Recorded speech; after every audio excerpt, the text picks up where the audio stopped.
शिक्षा के अलावा एक बहुत ज़रूरी सवाल आता है आर्थिक पहलू का, क्योंकि हमारे साथ बीना पलीक्कल हैं और इनका जो संगठन है एनसीडीएचआर, वो हर साल जब बजट आता है तो उसकी समीक्षा करता है कि दलित बहुजन पिछड़ों के लिए उस बजट में कितना एक अमाउंट रखा गया है, कौन सी योजनाओं में कितना खर्च होगा।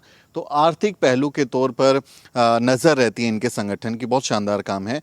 बीना, बाबा साहब डॉक्टर अम्बेडकर ये भी कहते हैं कि आपको सामाजिक और राजनीतिक आज़ादी के साथ साथ आर्थिक आज़ादी भी चाहिए आपको, क्योंकि अगर आप आर्थिक रूप से सक्षम नहीं होंगे तो बाकी की बेईमानी हो जाती है, उसका कोई मतलब है नहीं।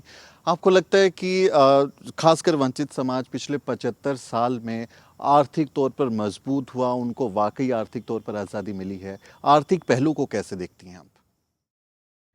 तो अगर पॉलिसी लेवल पे अगर आप देखा जाए तो इंडिया में बहुत पॉलिसीज़ हैं। मतलब शायद हर चीज़ आप ले लीजिए पॉलिसी है। तो वैसे ही एक गाइडलाइंस पॉलिसी है जहाँ पे जितना बजट इस देश का है उससे पॉपुलेशन प्रोपोर्शनेट आवंटित होना चाहिए। तो 16% दलितों के लिए और 8% आदिवासियों के लिए। ये पॉलिसी है काफ़ी सालों से, 1974 से शुरुआत हुआ है। लेकिन अगर हम बजट कितना पैसा आ रहा है, बहुत ब्यूटीफुली, शायद बहुत शानदार तरीके से बजट तो आवंटित होता है। कम होता है हालांकि, लेकिन आवंटित होता है। उसमें से कितना बजट हमारे समुदाय तक कितना पहुंचता है? मात्र 4% दलितों के लिए और 3% आदिवासियों के लिए।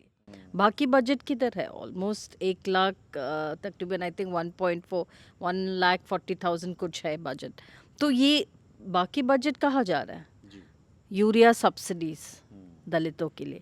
किसके पास ज़मीन है कि यूरिया सब्सिडी से, वो भी 1-2 करोड़ नहीं, 5,000 करोड़ इलेक्ट्रिसिटी के लिए। स्विमिंग पूल्स, पिछले सालों में हम लोग एनालिसिस किया है कि स्विमिंग पूल्स बनाने के लिए, हेलीपैड, बंदूक के जो गन्स, बंदूक लेने के लिए, बंदूक नहीं उसका जो ये होता है, हाँ गोलियां, वो लेने के लिए। तो ये सब सिर्फ दलित और आदिवासी बजट से क्यों ले रहे हैं? क्या जनरल बजट से आप नहीं ले सकते ये पैसे?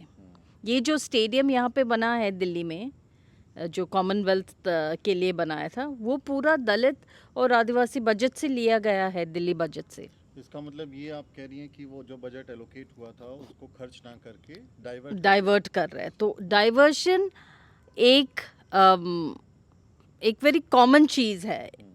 उनसे उनको कोई लेना देना नहीं है कि ये जो बजट हमें कुछ एक प्रोजेक्ट है, इंफ्रास्ट्रक्चर प्रोजेक्ट, तो बजट क्या दलित आदिवासियों के पैसे हैं, उनको तो नहीं चाहिए ये पैसे, तो वो पैसे डाइवर्ट होता है। यही एक चीज़ है। दूसरी चीज़ ये है जो शिक्षा की, हम लोग हमेशा कहते हैं कि शिक्षा ही एक वाहन है जहाँ से हम लिबरेट हो सकते हैं।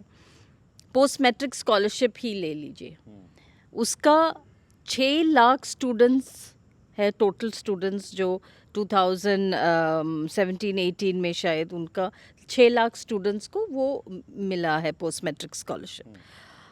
और सरकार ने ये सोचा कि इसको हम ख़त्म करें पोस्ट मैट्रिक स्कॉलरशिप। तब सारे ऑर्गेनाइजेशन ने कैंपेन करके, जब वापस फाइनेंस मिनिस्ट्री ने वापस वो बोला कि ये हम लोग ख़त्म नहीं करेंगे, 7,000 करोड़ हर साल हम लोग इसके लिए आवंटित होगा।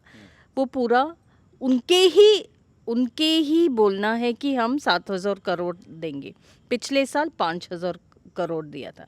तो कटौती, बजट कटौती में बहुत होता है। ये दूसरी बात। तीसरी है कि जो आवंटित हुआ है बजट, जितना पैसा है, वो लोगों के अकाउंट्स में नहीं पहुंचते हैं, स्टूडेंट्स के अकाउंट्स में नहीं।